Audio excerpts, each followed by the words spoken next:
It's Divas That Care Radio. Stories, strategies, and ideas to inspire positive change. Welcome to Divas That Care, a network of women committed to making our world a better place for everyone. This is a global movement for women, by women, engaged in a collaborative effort to create a better world for future generations. To find out more about the movement, visit divasthatcare.com after the show. Right now, though, stay tuned for another jolt of inspiration. Hello to all. Welcome to Divas That Care Network. I am Joyce Benning, and I will be your host for this absolutely invigorating, robust lifestyle show. I would like to thank each one of our listeners that are listening to this podcast. I am just so very grateful and thankful for each and every one of you. And you are all in for one amazing show today, as I have with me a brand new diva, Susanna Kearns. And her and I are going to chat about the spiritual journey of a skeptic. Oh my, am I excited for this show. So Susanna, could you please introduce yourself to our listeners today? Yes, thank you, Joyce. I am really excited too, and a little bit nervous. And I'm actually what I call myself scholar, coach, and creator. And that's because I started out in my adult life at the university and in academia then as a researcher and a teacher in the cultural history of the Persian-speaking world after the advent of Islam. So that's basically the eastern and southeastern half of the Islamicate world. And that's what I was doing most of my adult life. And I actually started being interested in that in my teens already. And so that was a really huge part of my life. And I also thought it was really fitting and all that. But then in my mid to late 30s, I found that more and more I didn't feel like I should be in that walk of life and in that profession anymore. And that was a very gradual and very painful process, actually, because I had what I would call a real calling, a real purpose in life with that. And that was slowly crumbling away for various reasons, some to do with circumstances, some to do with myself. And eventually, I then made the leap out of academia and into a business as a life coach with a main tool, using hypnosis as a main tool.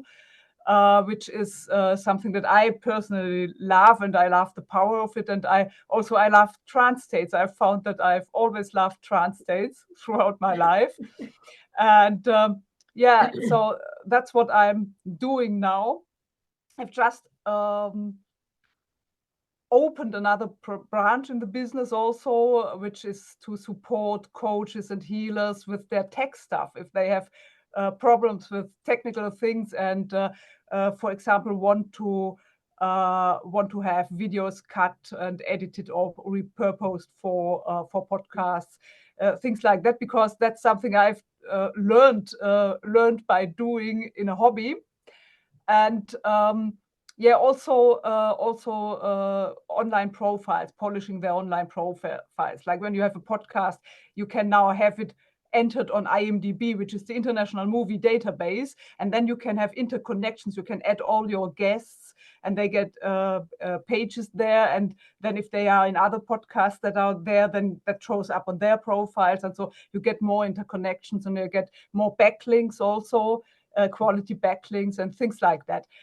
It's a new branch of my business, which is essentially has grown out of realizing that there is some kind of demand, some amount of demand, and I love doing that.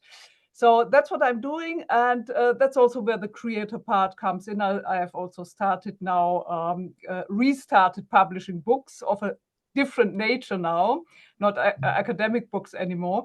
I'm also developing high fantasy TV series, which we may have a chance to have a glance at later on, which is currently getting a little bit of momentum because we just got a director who wants to direct this show. So yeah, that's me. Oh my goodness, Susanna. You do so many different things and such a wide range of helping others. That's what I was hearing when you were introducing yourself and telling about your businesses. What was coming to my heart was look at all she is doing as service to others. And oh, how beautiful. What a beautiful way to bring it in. And with Divas That Care, because we're a community working together to make the world a better place. And that's exactly what you are doing with everything that you are putting out there in the universe with all of your talents. Oh, wow. I loved your intro. I'm learning. That is awesome. And so many different ranges of things you're doing. That's so neat.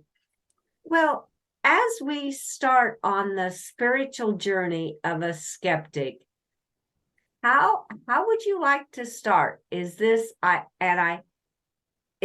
a personal experience kind of, or is this something you have felt through different clients you've dealt with? How is it with being on a spiritual journey of a skeptic? Yeah, it's my personal experience mainly, and obviously I tend to attract clients sometimes who are on a level with me, and so that's why I've also started sharing my journey on my YouTube channel in a little video series, but I haven't gotten to edit. I've just started editing my last video, which I recorded sometime in June or something. So yeah, it's my personal story I would like to talk, and my journey I would like to talk about, because I think that might be interesting for people who may have difficulty getting their feet into spirituality, but have a desire for that, because that's where I come from. And I think also my change of profession is also something that came with a start of inner development, a new phase, so to speak, because I realized that something wasn't aligned anymore, and then started to dig into that and to find out what's happening inside of me, essentially. Oh, and how exciting, because this is a personal journey you have been on. You're basically sharing from your heart and putting it out there to help others in this world on their spiritual journey. So I'm just going to let you start where you would like to on your personal journey of the spiritual journey of a skeptic. Yeah, thank you. Yes, I think I was. It's something that was waiting to come out for me from childhood, probably, and I think it starts with death, with kind of being very early on. Coming in touch with the fact of death in human life, because I've heard people who are in their 20s or even in their 30s say they have never suffered the loss of a loved one or something. And for me, it started when I was 7, when my first grandfather died. And that's something I don't have a very lively memory of, because I was so young. And one of my brothers was even younger, and one wasn't even born yet. And I think it has to do with that, because then it continued that way throughout my childhood and youth, and that was mainly because my mother is a youngest child with a distance. So that means all her siblings were much older. Her parents, my grandparents, were much older than usual, and so that went all through my childhood and my teens. That this relative died and that relative died. So I think that's something that was on my mind more than maybe usual at that age. And so I was interested in the meaning of life and the meaning of death, and how we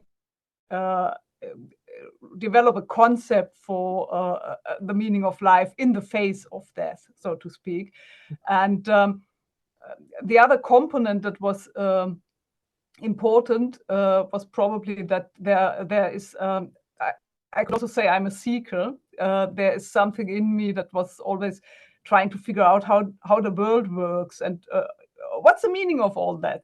And I think that came from my father, who was, we have a saying, I can't translate it, I don't know how to translate the official translation into English is, so I can't really translate it into English, but one of our big writers, German writers, has in one of his works has a sentence about finding out what keeps the world together in its innermost core. And that's something that in German it rhymes and all that. And that's something my father was after, I think, and which he instilled in some of us, not all of us, but some of us. And that's been in me, this urge to find out how it all works and what's the meaning of it. And I went down, well, I also was fascinated by psi phenomena when I was in my teens, when I started to realize what's out there, and a book about that. And I started to read about near-death experiences because of that, because I thought that may be something interesting.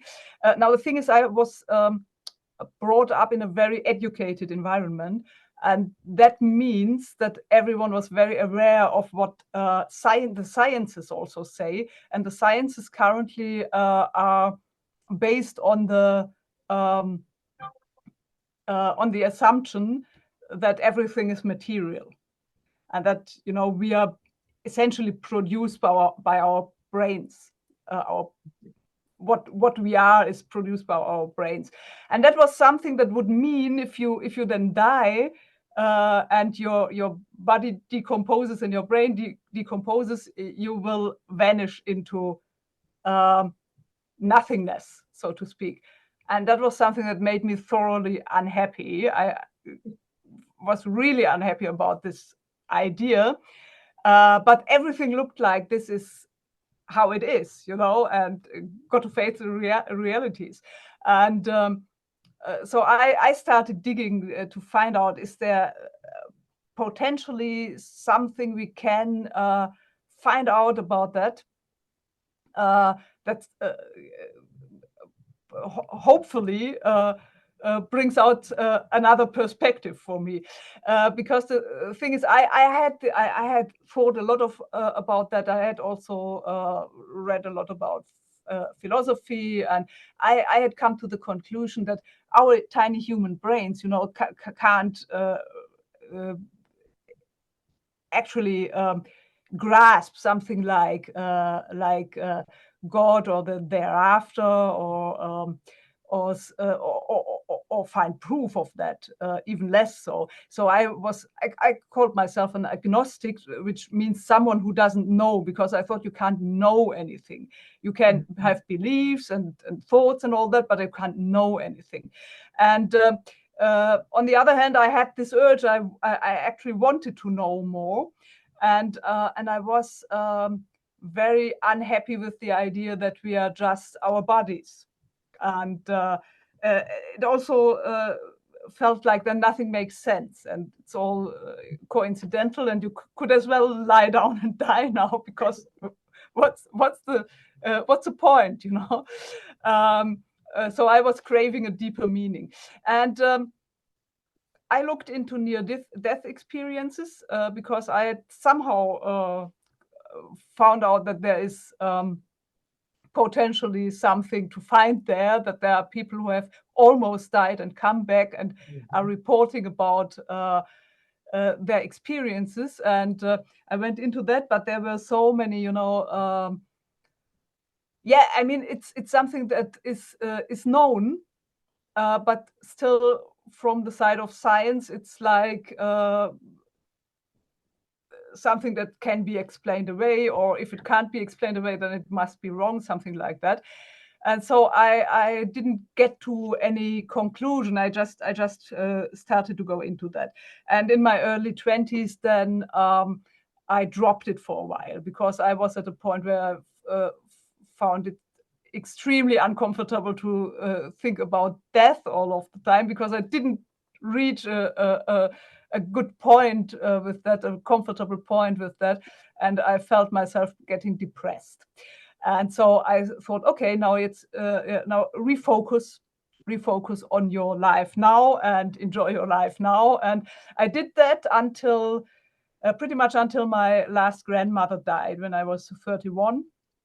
And that was a really big blow to emotionally for me, because there was it's not only the loss, but we had a situation where I was still not clear about what I think about death, and if we go anywhere or if we just vanish. And then we had a situation where we were in her apartment and had to sort through her things.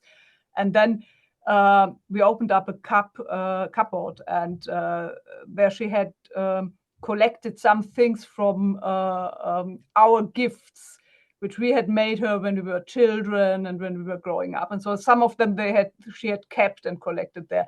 And then it went like, okay, this was yours, here you have it back. This was yours, here you have it back. So our gifts to her were returned to us.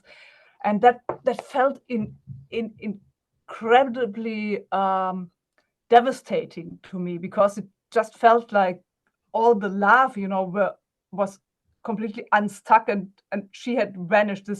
This human being had completely vanished, and there was nothing left. And also for our love couldn't find a focus point anymore for that, and that was just gone. And that was such a horrible feeling. I've really rarely had such a horrible feeling, and that bothered me.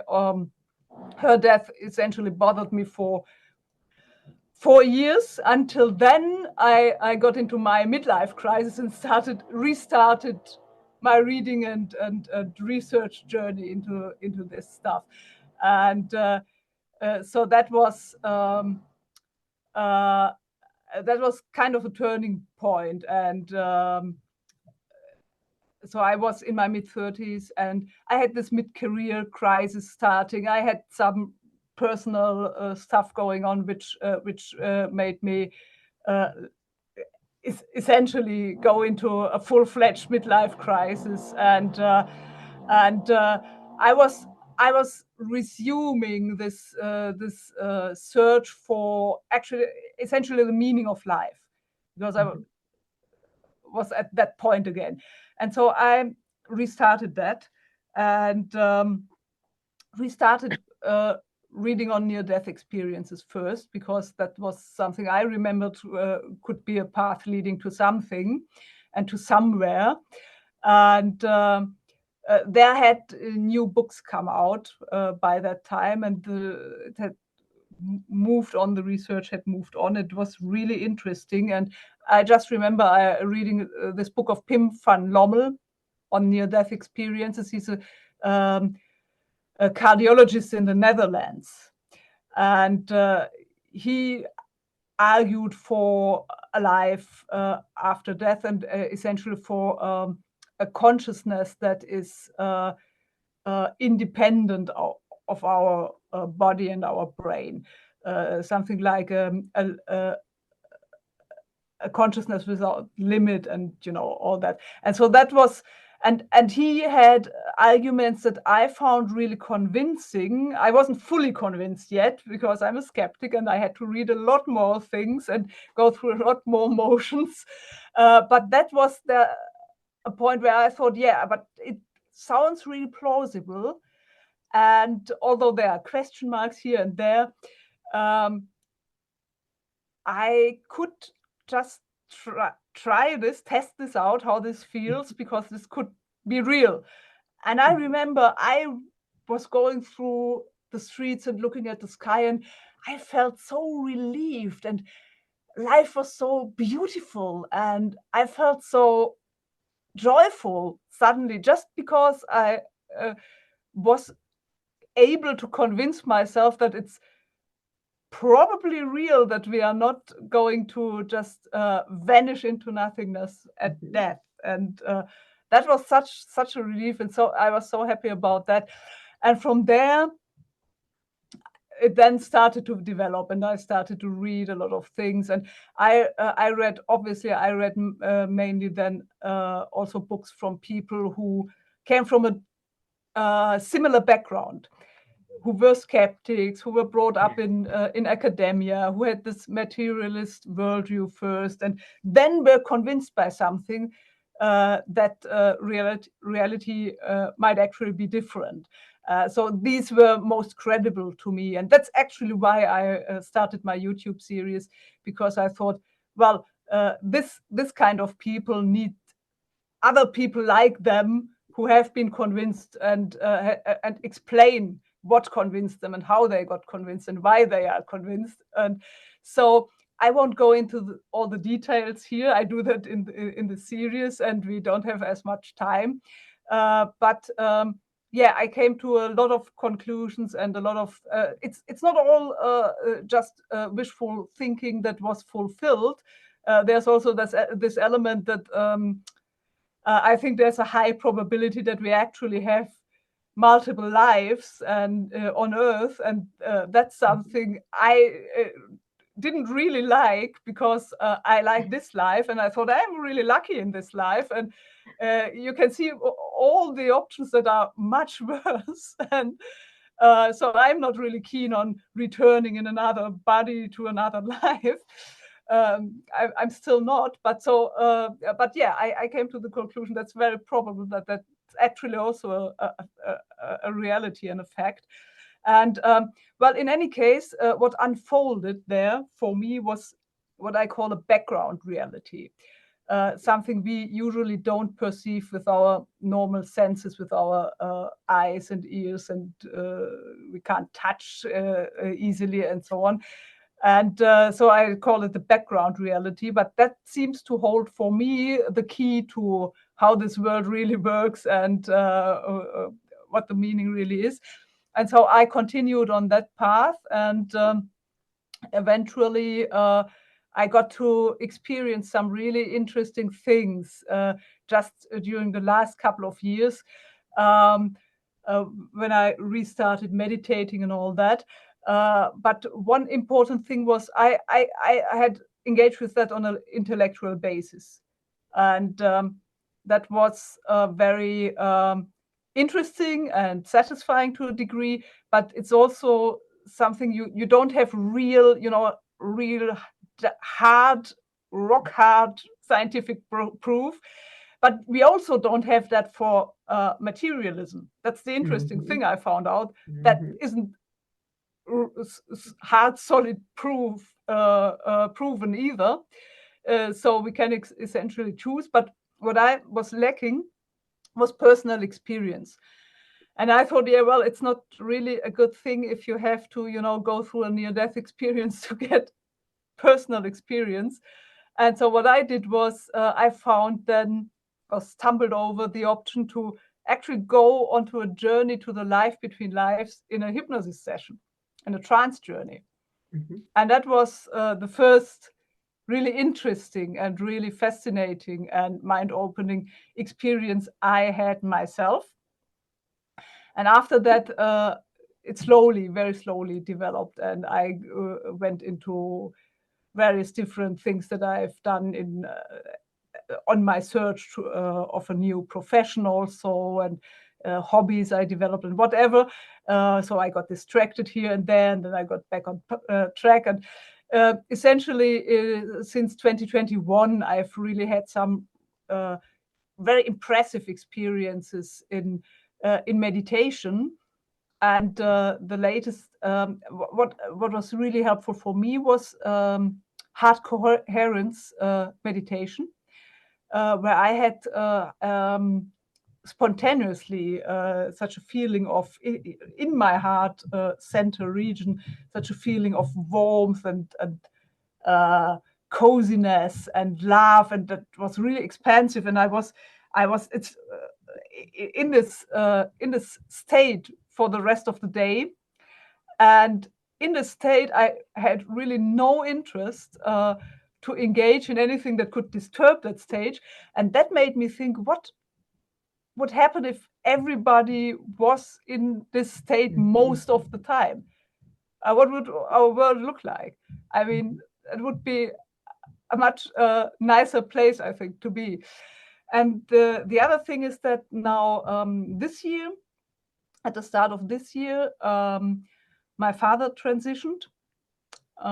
So my father died in January, and I actually had a few experiences with him, and one was really, really impressive after that in a meditative state. So, and that's something I'm currently kind of working on, getting a bit more in touch with that realm, and would like to extend that and expand that. And I think essentially in the end, what brings skeptics, there are a couple of pieces in between, you know, also experiences I've made, but what essentially brings a skeptic to accept that there's more to the world and to life than what we can perceive on the material plane. That's what brings a skeptic to accept that is to have personal experiences. It's not something that you can only get through intellectual engagement, but I think that's a necessary layer first to break through, to open up to the possibilities. And so that's essentially the journey I have made. And where I am standing now. And I think my really bumpy business journey was also part of that, and I'm still on that. And it's kind of contributing to pushing me to go more inwards and find more of this connection also, and be more in my energy, and also maybe act more from the heart than from the brain, because I have an incredibly overtrained brain, you know. Oh, Susanna, what a spiritual journey. I mean, how it all started in your background and being in a more grown up in a scientific world environment. And I loved when you said that day when you looked up in the sky and it was like your background reality and the feeling in your heart. And at the end, when you said to go more towards your heart than your head. And oh, to me, that's where the spiritual journey is. It is in your heart, and how you bring it out. And maybe everything you can't put down on black and white and write it out that this is how it is. But like you said, they can't always on the other side either. So, oh, that was really beautiful, Susanna. Very special journey that I know a lot of people experience and go on. And before we close this show, I would like to ask you if you would be my guest again, because now we've got to the point where you're on a different part of your spiritual journey. I would love to have you share with the listeners some more ways that you are now experiencing, like you said, with your dad in meditation and your different businesses that are now creating. And so would you consider being a guest again on Robust Lifestyle? Yeah, of course, I would love to come back very much. And actually, just to add this one little thing, because when I met my father in this experience, after that, I also just started to channel stories, little parables. And I have a book coming out on 29th in English. Now I have a book out in German about I've put some of these parables in there and some journaling prompts accompanying them. And the English version will very likely be out on 29th on first as a Kindle ebook and later as a print version. Oh, and yeah, how exciting. Yeah, and that was a real breakthrough, and that's why I also think there's something, maybe he has nudged me a bit, from over there. Oh, that is beautiful. Oh, I'm excited for that too. Oh my, we'll definitely keep our listeners updated. And I'm so excited you want to be a guest again on Robust Yeah, Lifestyles. I mean, that would You be have so great much. because actually, I know I've talked a lot now and we are about to end. But I would really love to hear more from you and get more questions and all that. It's just I'm a talker. Well, we will just have more chats like this on Robust Lifestyle, and we can share more together. So before we close, though, would you please share with our listeners some of the best ways to connect with you? Yeah, for English speakers, it's easiest to either directly send me emails. This is for example, at info@susannekurz-coaching.de. I think it's will be in the Okay. description box. And on social media, I'm on social media. I'm on Facebook. I'm on Instagram, I'm on Twitter, or X as it is called now. I'm on YouTube, and it's usually you can find me as Susanne Kurz Coaching or Dr. Susanne Kurz. So that's how you find me easiest, and I'm always happy to connect, and we can connect on the feed via DM, and and as I said, emails are open too. Oh, awesome. Thank you so much, Susanna. This was just incredible. I loved it. So I just want to thank you and wish you a very, very magical day. Thank you very much. And the same to you. And I'm really looking forward to meeting up again. Oh, so am I. Oh. And with that, I want to thank all of our listeners for listening to this amazing show with our incredible new diva, Susanna Kurz. And you heard her, she will be back again on Robust Lifestyles as we share more about the spiritual journey of a skeptic. And please share this show with your family and friends. Check out all the other hosts and their shows on divasthatcare.com. Plus, Candace Gish, the founder of Divas That Care, has published another book called Podcast Journal. Oh, wow. What a fantastic way to keep track of all the podcasts that you watch, make comments about them for you to reference back. You can find this book on Amazon and on Absolute Love Publishing. And with that, remember some of the things that Susanna said. She was a seeker to find out what keeps the world together, and feeling from your heart, that beautiful background reality when you feel it from the heart. And with that, I want to wish each of you a very magical day. Remember, be kind to all, give your animals a great big extra hug, and share your love with them as they so deserve it. And until we connect again on Robust Lifestyles, stay strong and healthy. Thanks for listening. This show was brought to you by Divas That Care. Connect with us on Facebook, on Instagram, and of course on divasthatcare.com, where you can subscribe to our newsletter so you don't miss a thing.